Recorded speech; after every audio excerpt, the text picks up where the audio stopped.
बिस्मिल्लाहिर्रहमानिर्रहीम। अस्सलामुअलैकुम। हमारे चैनल कहानी हब ऑफिशियल में खुशामदीद। नाजरीन, मैं आज आपके लिए इंतहाई खौफनाक और दिलचस्प कहानी लेकर आई हूँ।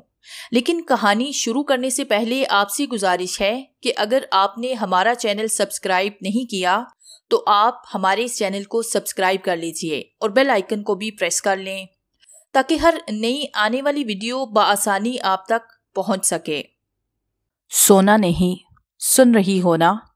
मैं तुम्हें कुछ नहीं होने दूंगा। यकीन रखो, मैं अभी आता हूं। समीर भागते हुए कमरे से बाहर निकला। वो डरी सहमी से अपने इतराफ में देखने लगी। वाल पर लगी घड़ी 12 बजने का ऐलान करने वाली थी। उसकी नज़र घड़ी पर पड़ी और उसकी हालत बिगड़ने लगी। वही आवाज़ उसकी समातों से टकराने लगी और वो बेबस होकर नींद की वादी में उतरने लगी। उसने खुद को एक घर के बाहर पाया। वो उस जगह को अच्छी तरह से जानती थी। ये अलग बात थी कि वो यहाँ रहना और आना जाना पसंद नहीं करती थी, मगर मजबूर थी। सारा घर जला हुआ था जिस घर के बाहर वो मौजूद थी। बाहर का मौसम भी अजीब था। हर चीज़ कहर आलूद नजर आते हुए भयानक लग रही थी। खौफ के साए मंडला रहे थे। अंधेरा फैल रहा था। घबराकर उसने अपने इतराफ में देखते हुए समीर को पुकारा। समीर! वो वापस आया तो अनम सो चुकी थी। वो घबराकर उसे जगाने लगा। अनु, अनु अपनी आंखें खोलो, उठो अनु, होश में आओ। वो मुसलसल उसे झंझोड़ रहा था मगर वो कहाँ उठने वाली थी। वो नीम मुर्दा सी बेड पर पड़ी थी। ये तुम्हारे पास आखिरी मौका है। अगर तुमने जरा सी भी गलती की तो तुम दोनों वहां से कभी भी नहीं निकल सकते। आमिल ने कहा, समझ गए ना? तुम वहां से कभी भी नहीं निकल सकते। देखो बेटा, घबराने की कोई बात नहीं। अपने डर पर काबू पा गए तो समझो कामयाब हो गए। ये खबीस बदरू सिर्फ अपनी मौत का बदला लेना चाहती है, लेकिन ये भी कड़वा सा चेहरा कि वो बहुत ताकतवर है। बहरहाल खुदा की मदद शामिल खाल है। मेरी दुआएं तुम्हारे साथ हैं। आमिल ने उसकी हिम्मत बंधाई। ठीक है बाबा जी, मैं तैयार हूं, समीम ने मुसम्मम इरादा करते हुए कहा। आखिरी बार आमिल के बताए हुए तरीके पर गौर किया और मुट्ठी में दबाया सुर्ख धागा देखा। उसने आखिरी बार सोचा, मुझे ये करना होगा। आखिर को वो मेरी बहन है। जल्दी से सुर्ख धागा अन्नू की कलाई पर बांधा और दूसरा सिरा अपनी कलाई पर बांध लिया और बेड के किनारे सर टिकाते ही वो भी नींद की आगोश में चला गया। वो उसी घर के अंदर मौजूद था। उसे वैसी ही आवाज आ रही थी जिसका जिक्र अनुम किया करती थी। वो फौरन जले हुए कमरे के दरवाजे के पीछे छुप गया। अनु, अनु कहाँ हो? अनु, सामने आओ। उसके हाथ में वही चाकू था जो उसने उसकी माँ के पेट में उतारा था। वो उसे दीवार पर रगड़ता हुआ ढूंढ रहा था।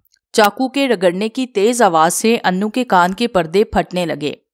दोनों हाथ कान पर रखे वो घुटनों के बल बैठी मजबूत जब्त खो रही थी। अन्नू ने आहिस्तगी से पुकारा, भैया कहाँ हो? क्या करूं, कहाँ तलाश करूं? वो सोचने लगा। नहीं, छिपना हल नहीं है, मुझे मुकाबला करना होगा। चाकू दीवारों पर रगड़ता वो पूरे घर में अन्नू को तलाश कर रहा था। दरवाजे की ओर से जले हुए काठ कबाड़ की आड़ में छुपकर समीर उसे तलाश करने लगा।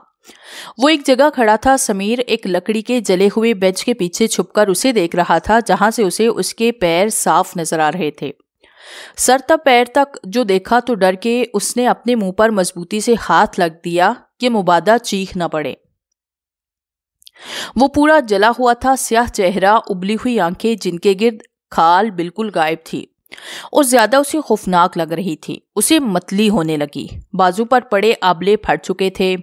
गला हुआ गोश्त साफ नजर आ रहा था। कई जगह जिस्म की खाल कट्टी फटी थी। समीर अपनी बिगड़ती हालत पर काबू पाने लगा। कैसे हो मेरे बेटे? अच्छा हुआ तुम भी मिल गए। ये सब तुम्हारा ही तो किया धरा है। इससे पहले कि वो मुड़कर देखता, उसकी गर्दन उसके शिकंजे में थी। अभी अभी समीर ने उसके जले बाजू देखे थे। उन्हीं हाथों से वो उसकी गर्दन दबोचेगा उसने ये सोचा भी नहीं था। तकलीफ और कराहट की कैफियत से दो चार समीर उसकी गिरफ्त से निकलने की भरपूर कोशिश कर रहा था। वो उसे तड़पता देखकर जोर जोर से हंसने लगा। हंसी की आवाज सुनकर अन्नू को झटका लगा। इस मनहूस आवाज को वो पहचान गई थी। पहचानती भी कैसे ना, पूरा साल उसने अजियत बर्दाश्त की थी। वो इधर उधर उसे काट कुबाड़ की ओर से खुद को हर मुमकिन तौर पोशीदा रखते हुए ढूंढने लगी। तुम लोगों ने मुझे जला डाला था ना, आज मैं तुम्हारा क्या हश्र करता हूँ, तुम दोनों देखना।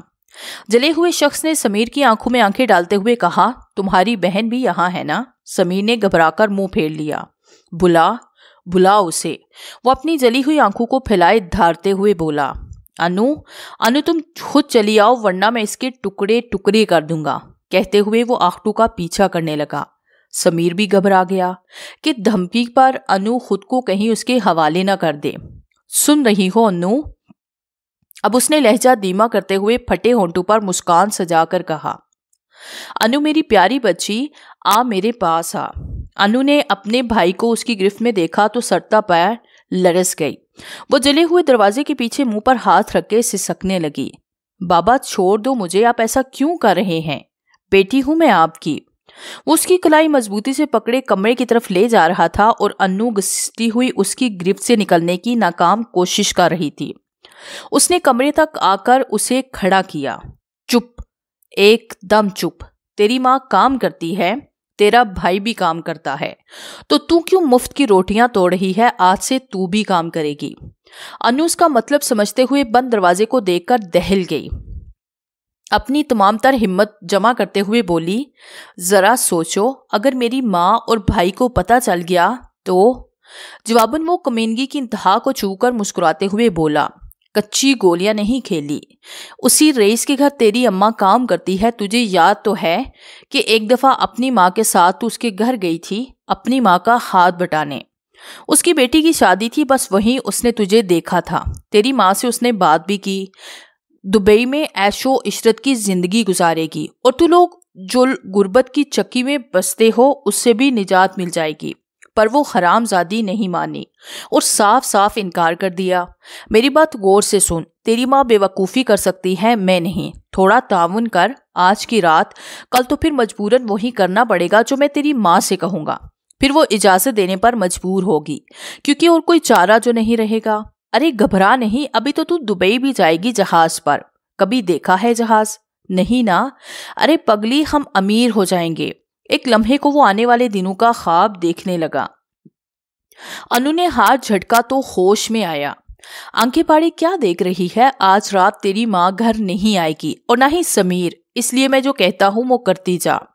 देखो अनम, हम कब तक गुर्बत की चक्की में पिसते रहेंगे? उस रईस का दुबई में बहुत बड़ा कारोबार है। वो क्या कहते हैं, मॉडल्स। हाँ, वो मॉडल्स ले जाता है दुबई। वहाँ बड़े बड़े खालू में तकरीबात मुनक्किद की जाती हैं और खूबसूरत लड़कियों को नौकरी भी दी जाती है। और तू तो है ही इतनी खूबसूरत, है ना खूबसूरत? बस आज तू उसे काबू कर ले, बस फिर देख कैसे वारे न्यारे होते हैं तेरे भी और हम सब के भी। अनम उसकी बातें सुनकर दंग रह गई। तुम जैसा घटिया शख्स तो कहीं नहीं होगा। तू तो बाप कहलाने के लायक ही नहीं, बेगैरत शख्स है तू। बहुत बोल रही है तू, कैंची की तरह चलती जुबान काटूं क्या तेरी? ज्यादा बकवास की ना तो हड्डी पसली तोड़ दूंगा, समझी? चल आगे। वो उसे खींचता हुआ कमरे में ले आया। सामने एक शख्स टेबल पर पड़ी शराब की बोतल उठा रहा था। उसे देखकर बोतल वहीं रख दी। उसके सरापे पर नजर डालते हुए बोला, कोयले की कान में हीरा, वारे ऊपर वाले तेरे करिश्मे। वो उसे छोड़कर जाने के लिए पलटा तो अनम उसके सामने हाथ जोड़ने लगी। बाबा, मुझे इस दरिंदे के सामने मत डाल, रहम कर मुझ पर। वो शख्स तेजी से उठा। उसका हाथ पकड़ते हुए अनम के बाप को जाने का इशारा किया और वो तेजी से कमरे से निकल गया। उस शख्स ने कमरे को बंद किया और नापाक नजरों से अनु को देखा। एक जहमी हिरन गिद्ध के खत्ते चढ़ गई जो उसे नोचता रहा, घुसोटता रहा। भयानक राख उसकी चादर में अपनी होलनाक छाप छोड़ती गुजरती चली गई। वो अबतर हालत में बेहोश पड़ी थी। पास ही शराब की वो बोतल खाली पड़ी थी जो जबरदस्ती उसके हलक में अंडेली गई थी। दूर से आवाजें आ रही थी मगर वो समझ नहीं पा रही थी। जब उसने अपनी आंखें खोली तो उसकी माँ उसे झंझोड़ती हुई पुकार रही थी। खुद पर गुजरी क़यामत का एक एक पल माँ को बताती रोती बिलखती रही। उसकी माँ सख्ते के आलम में बैठी उसे देख रही थी। उसके वहमो गुमान में भी नहीं था बाती खान इस हद तक गिर जाएगा। वो तो पहले ही उससे नाउमीद हो चुकी थी। बच्चों और अपना मजबूत सहारा समझने की गलती इतनी भारी पड़ेगी, उसने इस खुशफहमी में नाकाबिले तलाफी नुकसान उठाया। मगर अब तूफान गुजर चुका था जो अपने साथ सब कुछ नीस्तो नाबूद कर गया था। मैं बेइज्जत हो गई हूं अम्मा। वो रोते हुए अपने जिस्म को, अपने बालों को, अपने मुंह को नोचती रही। समीर घर में दाखिल हुआ तो अन्नू की चीखें सुनकर हैरान हुआ। तेज तेज कदमों से चलता हुआ कमरे की तरफ भागा। सामने के मंजर पर उसे झटका लगा। दीवार से टेक लगाए जमीन पर बैठता चला गया। बाती, अन्नू की माँ चीखने लगी। हाय, मैं बेवकी की चादर में अपने बच्चों को छुपा लेती तो आज मेरी इज्जत तार तार न होती। सोतेलेपन की ही लाज रख लेता। क्या कह रही हो अम्मा? समीर ने चौंक कर माँ को देखा। चलते हुए बेहाल होती माँ को थाम लिया। समीर, मेरी बच्ची को खा गया। वो मेरी बेटी का सौदा कर दिया बदहसलत ने। क्यों शोर मचा रही है बदबख्त? बाती नशे में लड़खड़ाता दरवाजे से झांकते हुए बोला। अपना तमाशा खुद बना रही है तू। शमीम गुस्से में उठी और बाती को गिरबान से पकड़कर झंझोड़ते हुए बोली, तेरे पेट की जन्म भरने को हम दोनों काफी नहीं थे जो तूने मेरी मासूम बच्ची को भी दहकती भट्टी में झोंक दिया। बाती ने गुस्से से शमीम को देखा। तूने मेरे गिरबान पर हाथ डाला? हाथ डाला, शमीम गुस्से में चिल्लाकर बोली। तेरे खिलाफ पर्चा कटवाऊंगी मैं, देखना जेल में सड़ेगा तू। बाती ने जेब से चाकू निकालकर शमीम के पेट में उतार दिया। शमीम लड़खड़ाती हुई बेयकीनी के आलम में उसे घूरती नीचे जा गिरी।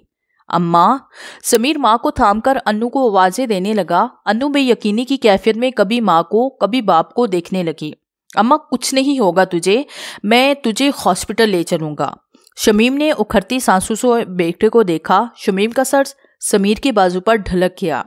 समीर ने खौफ से माँ को देखा। अम्मा, अम्मा उठो ना, आंखें खोलो अम्मा, समीर पुकारता रहा। शमीम ने एक न सुनी। नाटक कर रही है, अभी उठ जाएगी तेरी माँ। समीर ने माँ को कमरे के फर्श पर लटाया, माँ के पेट से चाकू निकाला और सूरत से बाती के पेट में मार दिया। बाती दर्द से झूमते हुए गिरकर तड़पने लगा। तूने मेरी माँ को मार दिया। समीर उसे घसीटते हुए बाहर ले जाने लगा। बाती को छुड़ाते हुए अन्नू की तरफ भागा। अन्नू से करीब आकर चीखने लगी। समीर ने बाती का बाजू पकड़कर खींचा तो बाती ने दूसरे हाथ से अन्नू को पकड़ना चाहा, मगर अन्नू पीछे हट गई। लेकिन अन्नू का दुपट्टा बाती के हाथ लग गया और बाती ने खींचा तो अन्नू ने उतार फेंका।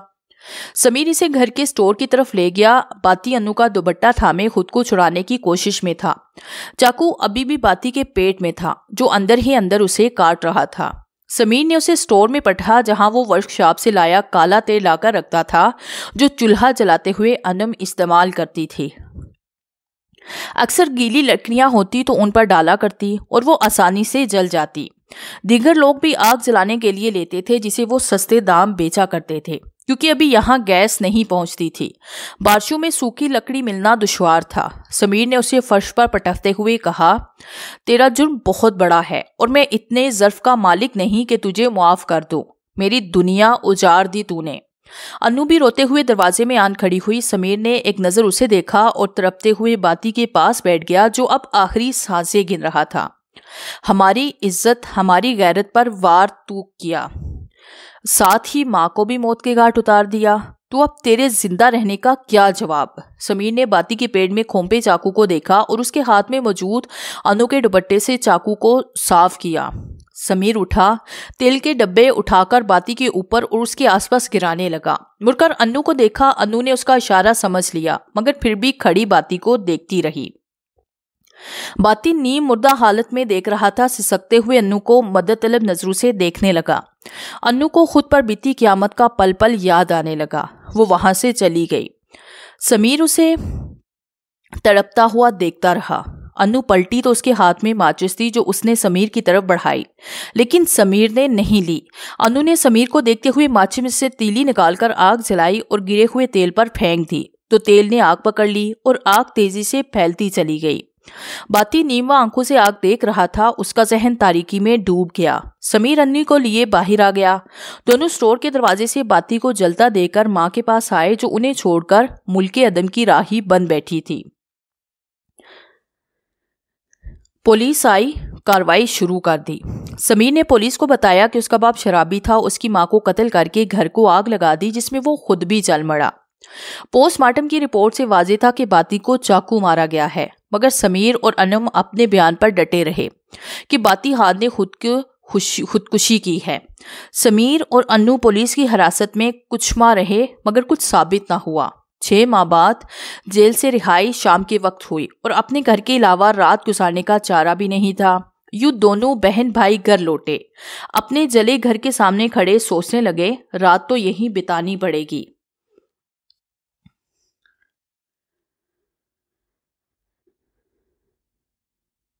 मोहल्लेदारों में से तो इस वक्त कोई दरवाजा भी नहीं खोलेगा। सुबह उस्ताद से रिहाइश का बंदोबस्त करने का कहता हूँ। समीर अन्नू का हाथ थामे अंदर दाखिल हुआ। अन्नू घबराई सी समीर के साथ चलने लगी। अजीब सा खौफ उसके जिस्म में सुरायत कर रहा था। रात के 10 बज चुके थे। चांद की रोशनी पूरे घर में फैली थी। छतों से बेनियाज कमरों में कहीं कहीं अंधेरा बिल्कुल ज्यादा था। दोनों कदरे साफ जगह दीवार से टेक लगाकर बैठ गए। कितनी ही यादें उनके सामने रक्सा थी। न जाने कब माँ की याद से लिपटे नींद की आगोश में चले गए। अनु अनु, ये आवाज तो अब्बा की है। अन्नू को बाप की आवाज दूर से आ रही थी, फिर आहिस्ता आहिस्ता नजदीक आने लगी। आवाज के साथ साथ किसी चीज के खुरचने की आवाज ज्यादा आने लगी। उसने घबराकर अपने आसपास देखा। वो वहीं खड़ी थी जहां उसने अब्बा को जलाया था। घबराकर बाहर निकलना चाहा मगर दरवाजा नजर नहीं आ रहा था। वो इधर उधर भागती दीवारों से टकराने लगी।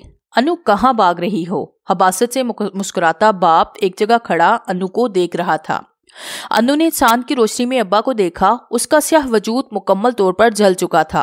कहीं कहीं तो खाल लटक रही थी। उसने खौफ से आंखें बंद कर ली। मुकम्मल खामोशी छा गई। अनम ने आंखें खोली तो सामने अब्बा की उबली आंखें देखकर चीख पड़ी। गिरते पड़ते जो दरवाजा देखा तो भागकर बाहर निकली। अब्बा की हंसी उसे अपने पीछे सुनाई देने लगी। भैया भैया कहाँ हो, बचा लो मुझे। अनम उसे पुकारती रही मगर समीर सोया रहा। बाती हंसता हुआ आया और फिर से उसे पकड़कर अनम शोर मचाती रही। वो उसे घसीटता हुआ स्टोर में ले गया। अनम ने उसकी उंगलियों में अपने दुपट्टे का जला हुआ कुछ हिस्सा और चाकू देखा। अचानक अनम को झटका लगा। अनम अनम उठो। समीर उसे कब से आवाजें दे रहा था मगर अनम तो घोड़े बेचकर सोई हुई थी। समीर की आवाज पर उठी तो समीर उसे जगा रहा था। वो उठते ही इधर उधर देखने लगी।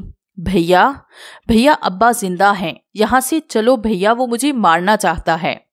वो डरी सहमी समीर को बताने लगी। मेरी बात का यकीन करें भैया, अब्बा जिंदा है। अनम, अब्बा मर चुका है। क्या हो गया है तुम्हें? चलो अच्छा चलो यहाँ से। समीर के कहते ही अनम उठी और भागकर वहां से बाहर निकल गई। अरे रुको तो। समीर भी पीछे दौड़ा। बमुश्किल उसे बाजू से पकड़कर बोला, क्या पागलपन है अनम, क्यों तमाशा बना रही हो? मेरी बात का यकीन करो भाई, मैंने अब्बा को देखा था। अब्बा ने मुझे मारने की कोशिश भी की। अच्छा बस चलो यहाँ से। शायद अनम भी उस वाक़े को भुला नहीं सकी थी। समीर सोचने लगा, मुझे कहीं और रहने का बंदोबस्त करना चाहिए ताकि वो इन असरात के असर से निकल आए। इस घर को बेच देता हूँ। समीर ने फिर वर्कशॉप पर काम करना शुरू कर दिया और किराए पर मकान भी हासिल कर लिया। समीर अब बेफिक्र था कि अब अनम इस वाक़े को भूल जाएगी, मगर ये उसकी खाम ख्याली थी। चंद दिन गुजरे तो अनम ने उसे बताया कि अब्बा को देखती है जो बदला लेने की बात करता है। समीर ने उसे काफी समझाया कि बुरे वक्त को भूल जा, मगर अनम की हालत ना बदली। समीर उसे दिमागी मरीज समझने लगा। फिर एक दिन समीर ने अपना मसला अपने उस्ताद से डिस्कस किया, जिसने आमिर के बारे में उसे जाने का मशवरा दिया। समीर ने आमिर को बताया, हालात से आगाह किया। आमिर ने उसे बताया कि अनम सच कह रही है। जब तुम्हारे बाप की मौत हुई तो अनम की कोई ना कोई इस्तेमालशुदा चीज उसके पास थी और बदले की नीयत भी थी।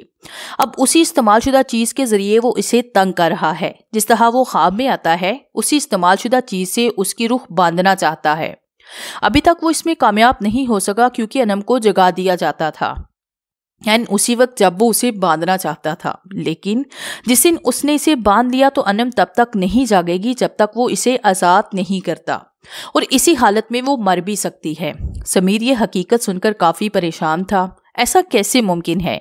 समीर सोचने लगा। आमिर ने उसकी मुश्किल भांपते हुए कहा, इस दुनिया में बहुत सारे वाकयात हमारी अक्लो खिर्द मानने से इनकारी है, मगर ऐसा होता है। नेकी और बदी की जंग ता क़यामत जारी रहेगी। इसका हल यही है, जब अनम को वो दिखाई दे तो वो देखे उसके पास उसकी वो कौन सी चीज है जिसके जरिए वो तंग कर रहा है, उससे वो चीज लेनी है, तभी छुटकारा मुमकिन है। बस एक बात का ख्याल रखे, अपना दिफा करे उसकी गिरफ्त से बचने के लिए। समीर ने अनम को आमिर की बात समझाई, उसे जहनी तौर पर तैयार किया, मगर अनम खौफजदा थी। अनम अपने खौफ पर काबू ना पा सकी और हर रात में नाकामी का सामना करना पड़ता।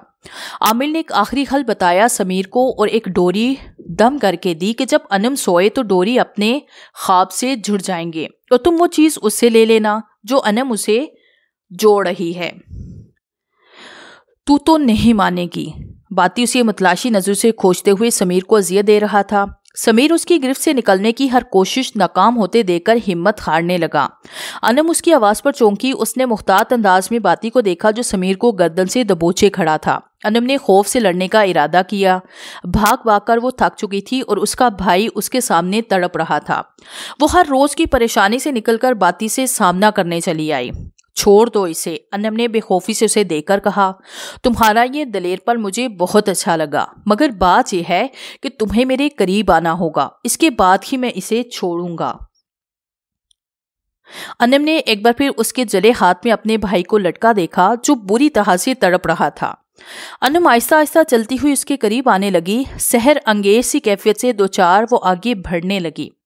चांदनी में उसका कटा पेट, जला वजूद वाज़े तौर नजर आ रहा था। खौफनाक चेहरे पर नजरें गाड़े वो करीब आने लगी। चंद फुट का फासला लंबी मुसाफत पर मुहीत लगने लगा। अनम को अपनी मौत सामने खड़ी नजर आने लगी। करीब और करीब होती अनम को सराहन महसूस होने लगी। उसे उसके वजूद से बू आने लगी। फटे आबलू से उसकी खाल का गला गोश्त नजर आया तो उसने मुंह पर हाथ रखते हुए आंखें बंद कर ली और फिर धपकी आवाज आई तो घबराकर आवाज की सिम देखा।